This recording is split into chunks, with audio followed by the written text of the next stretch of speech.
And hello, everybody. This is our second Can webinar. you believe it? Yeah, Wow. we're pros now.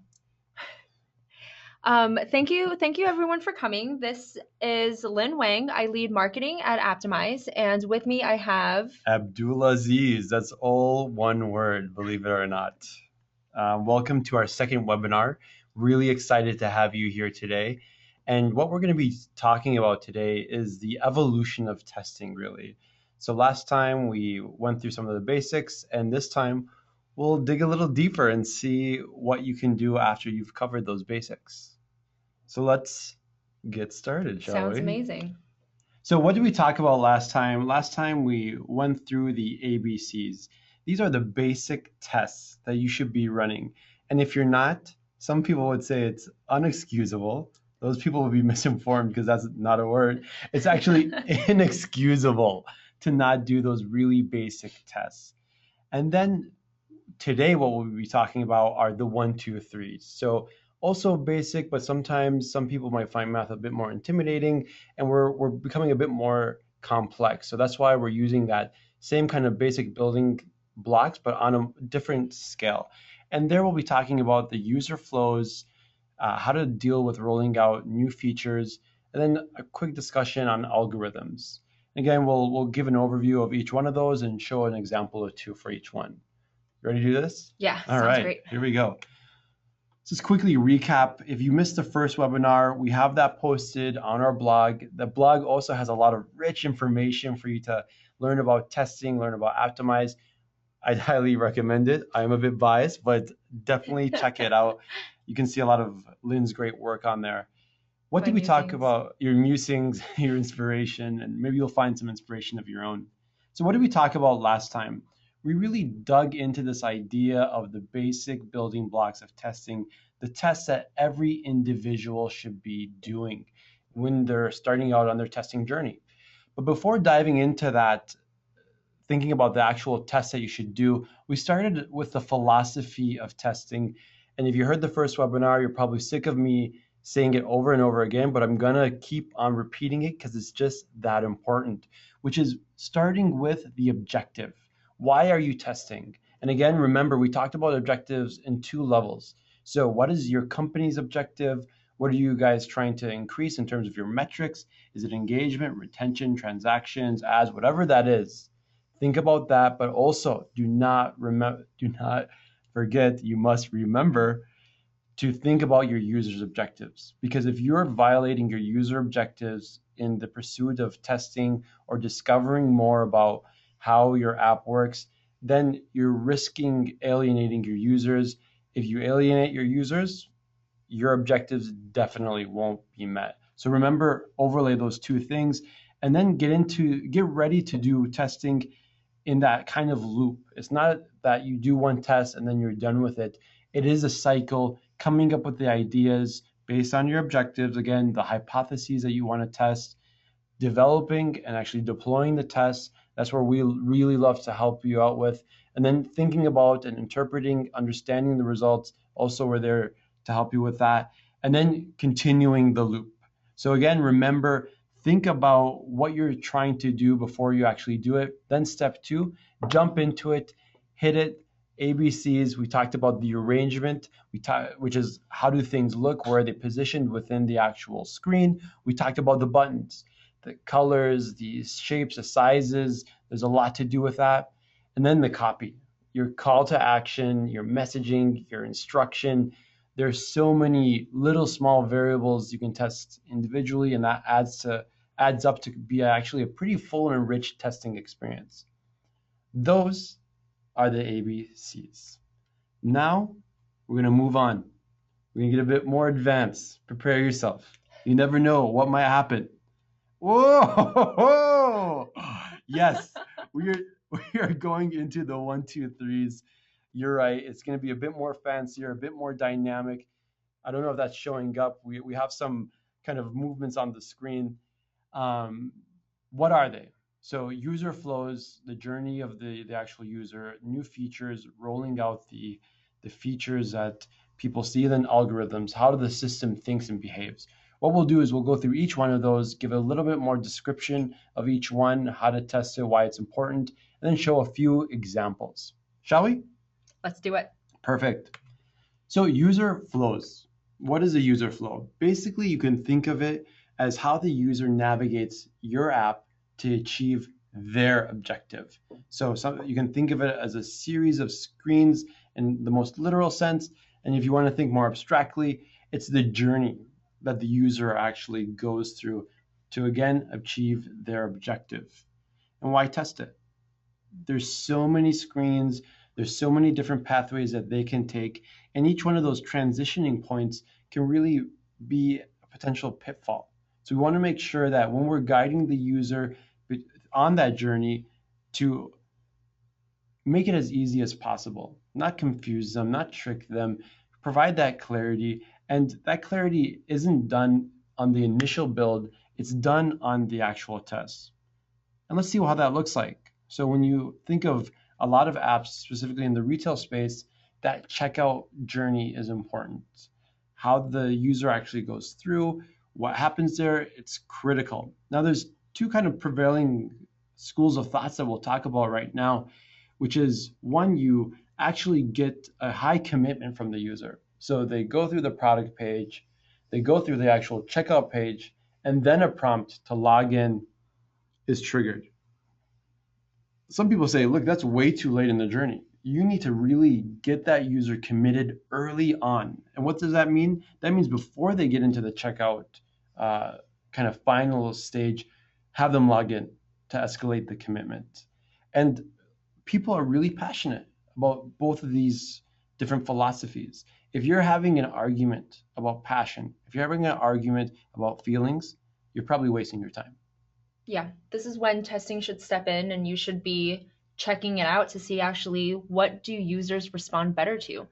There's there's definitely a school of thought where people say, you want to get them committed before you ask all this information from them, including credit card information, including a password, things like that. But then sometimes, you ask for the credit card information a little bit earlier on, maybe one screen after they've already selected their item. You ask them for their login info, and that actually helps some apps push more users through the checkout flow. And we've actually seen results that go both ways. Yeah, and that's a great point, which is really understanding what's the context of your own app. Each user base is different, so tailoring that experience, that journey for that user. And again, just reiterating that point, if you're talking about your feelings, guess what? Your users don't care about your feelings. Right. Your users care about getting things done, fulfilling that objective, again, going back to that word.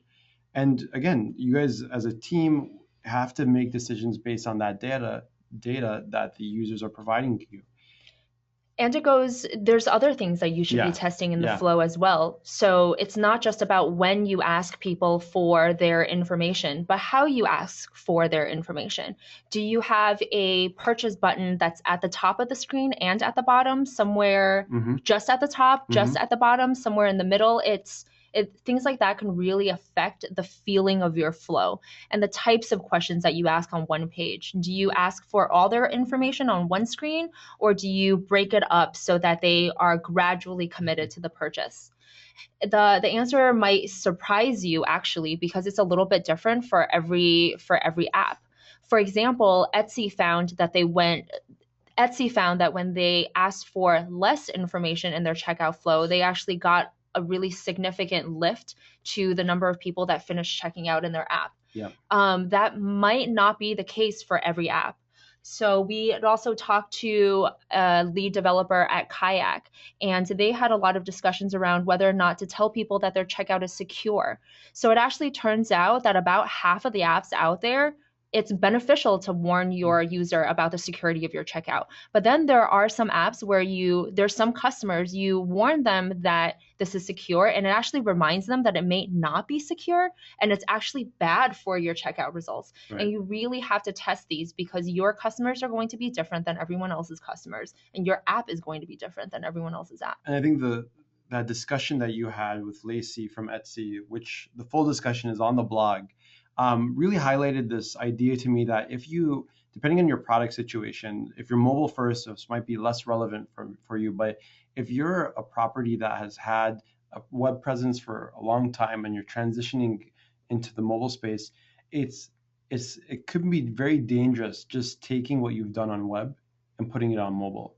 And that's something that I think that comment from that insight really from Etsy highlights, which is treating each user base, even if they're users on both distribution channels, very uniquely and understanding that they're going to act different.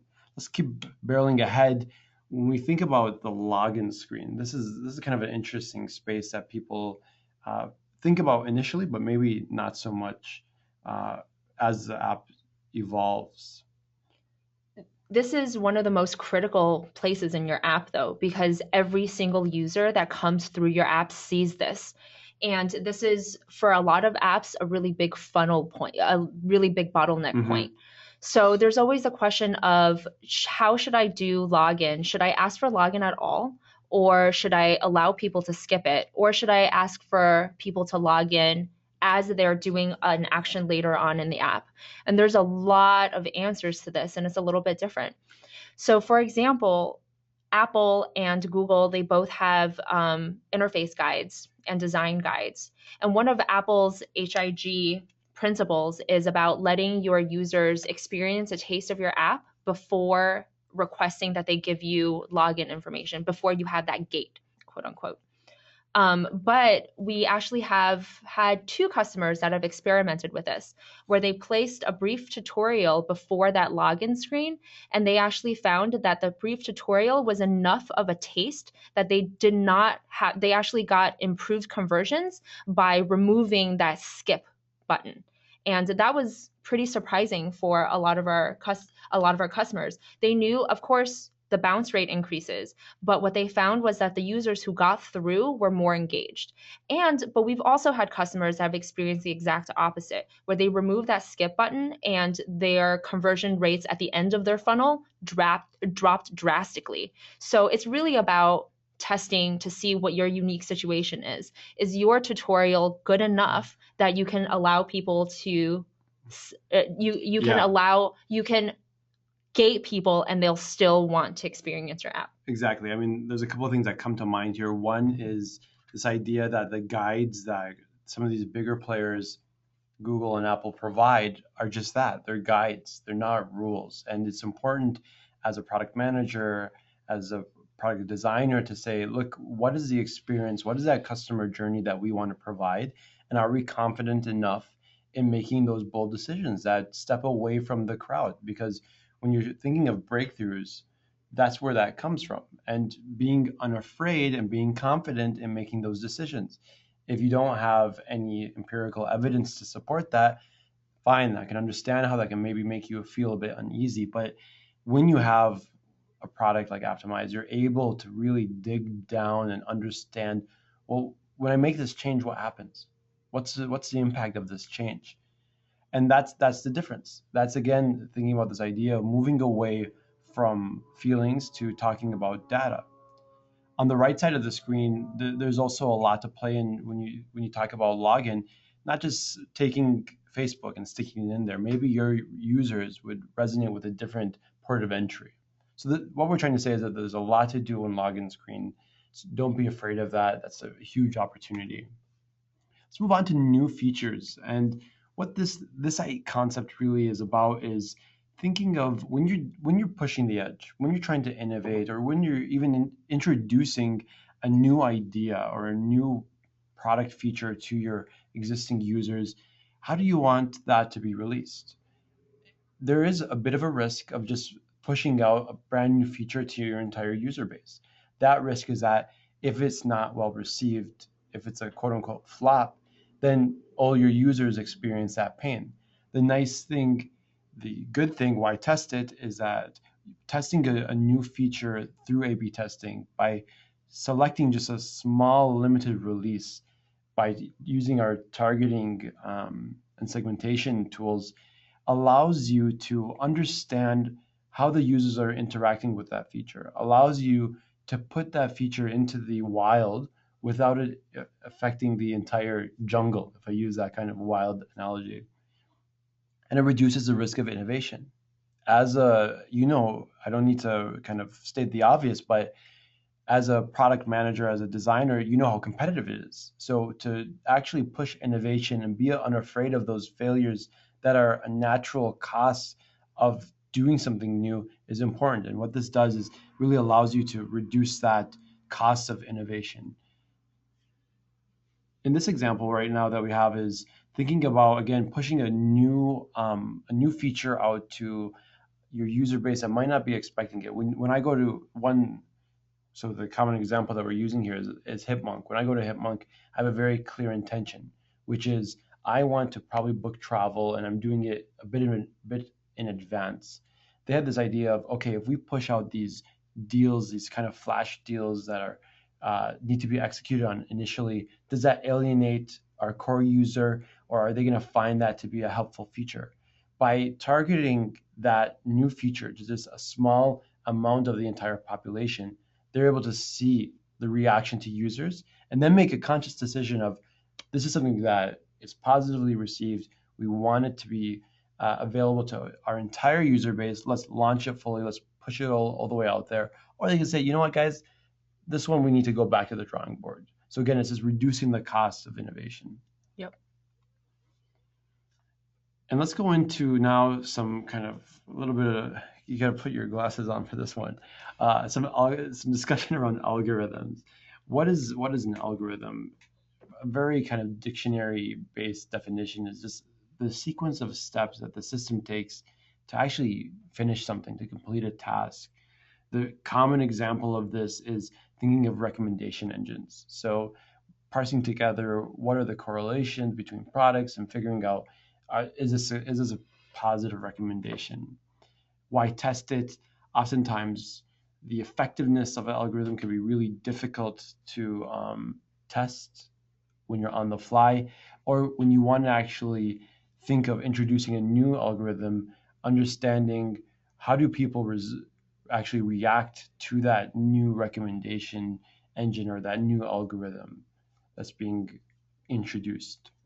This is definitely one of those pieces of an app that users may not notice right away, but if you're testing this systematically, you'll definitely notice a big difference. Users won't be able to express to you that they want a specific type of results algorithm, but if you get the right algorithm in place, users will go into their app and be like, oh, this is what I was looking for. Yep. And engagement rates will increase and retention rates will increase because you're helping your user reach their objectives. You're helping them find what they're looking for faster. But how to do that is very tricky. And oftentimes there's this gated wall, kind of a fortress around the algorithm. Oh no, this is our secret sauce. Oh, don't want to interrupt it. But that's part of testing. Testing that secret sauce is really crucial. You have to really test even your core assumptions, and oftentimes the algorithm sits in a very sensitive spot within the organization. But that again, there's a fear around change. There's a fear around moving away from one's feelings and dealing with data. Let's see what that looks like in an actual example. So here we have an example. If you look on the right side of the screen of an algorithm that is definitely worthwhile testing for, especially for any app that has search results or has a entry screen that has suggested items. For example, a retail app that has a homepage that has a featured list of items that are suggested to the user. What is a really great thing to test is how to surface those items to the user. What Apptimize is really great at doing is you can take in user behavior from your own data or that's stored in the user's device, and you can create targeted algorithms for specific users. So for example, if I have one shopper who had viewed books in the past but had purchased jewelry in the past, I can create different algorithms that use that knowledge to surface things that they are more likely to be interested in. So there's different ways that I could produce this algorithm too. I could I could show them books and jewelry, or I can say, well, they looked at jewelry. Well, sorry, they purchased jewelry. So maybe what they actually want is more jewelry. But then also maybe they added some books to their cart. What I can also do is surface the things that were sitting in their cart to them first and suggest that they complete those purchases. There's an endless number of ways that this algorithm can be done, but what we are suggesting here is that you test these things very thoroughly to understand what your users are actually doing. So SocialCam actually did this with their video ranking. So SocialCam is a app where people can produce videos and watch videos that other people have produced. And they started off with a pretty simple way of showing users videos that other people have viewed. But then they went back and they started rethinking this, and they're like, well, what are other indications that a video is good, right? And what they tested a bunch of different algorithms, and what they ended up seeing the highest lift from was ranking videos based on this impression to like metric, which is, so a person sees a video, there's a certain number of people who will see that video, a certain number of people who will watch the video, and then a certain number of people who will actually click like because they enjoy the video. So from seeing to liking, there's a couple of different drop-offs, and really good videos will get a high rate of impressions to likes, sees to likes. So they actually found that this was the best way to rank videos. If you have 100 videos in one day and you can only show 10, they realized that users were engaging more, users were coming back more often when they use this impression to like ratio to rank their videos.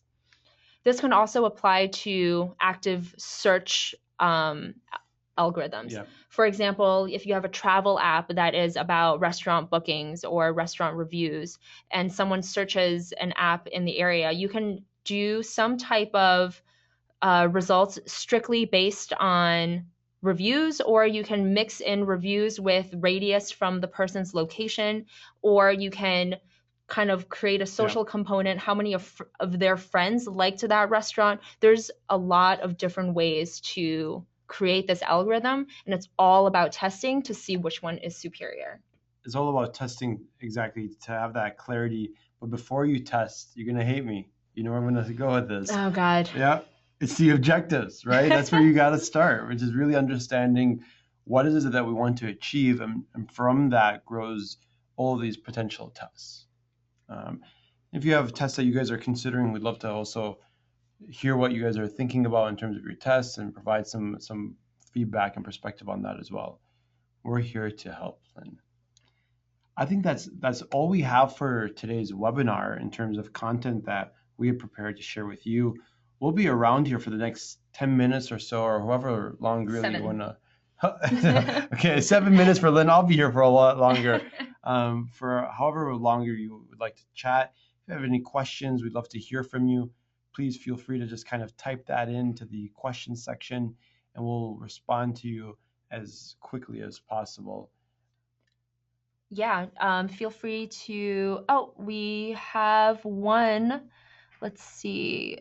Can you tell us more about customizing suggestions based on behavior?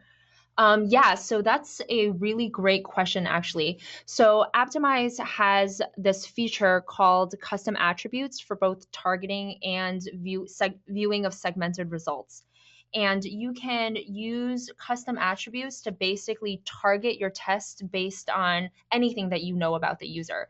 So we can sync with your servers about, a lot of our customers have user information about their users residing on their own servers. What Apptimize can do is that you can pass that information to Apptimize, and we can create targeted experiences for each user based on their behavioral patterns according to however you want.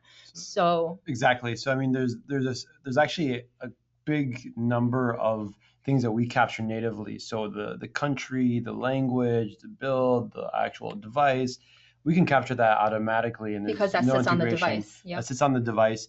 To Lynn's point, if there are attributes that you capture, your firm captures, be it are they a gender, or are they a power user, or whatever feature that you capture as a from a system perspective, that, as Lynn said, you pass along to us, and we can easily help you in terms of targeting the tests based on that, breaking down the actual results and the analytics.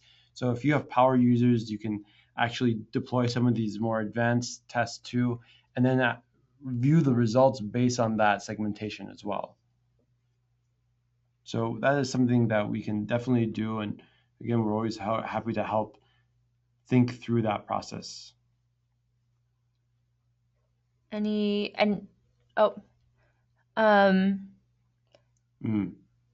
Do I need to code to do this? Oh, yeah, I think that's a really good question. I think we do occasionally have some confusion around our visual interface, our visual optimizer with our programmatic interface.